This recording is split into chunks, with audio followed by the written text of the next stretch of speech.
riposo questa settimana per la Serie A1 BMW femminile, che tornerà in campo domenica 12 novembre con la sua quinta giornata di sfide. Dopo il pari contro il Tennis Club Beinasco, semifinalista della scorsa stagione, la Tiverona Falconeri si prepara alla lunga trasferta in casa della capolista Citi Palermo, che oggi precede le scaligere in classifica di 2 soli punti.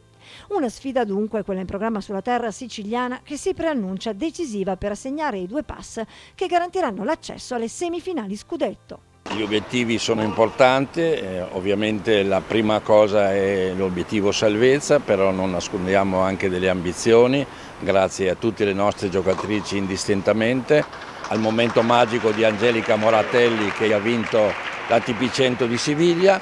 Credo che con il rientro della nostra Angelica Raggi e dei prossimi incontri ci giochiamo delle grandi chance anche per giocare i play-off scudetto.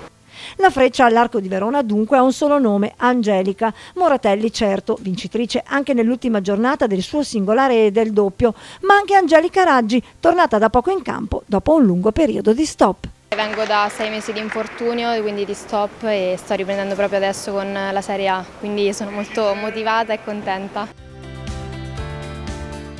Questo è il mio secondo anno qui per la Verona e è sempre molto bello giocare per loro perché c'è un bel ambiente, quando giochiamo in casa c'è tantissimo tifo, quindi è molto emozionante giocare qui.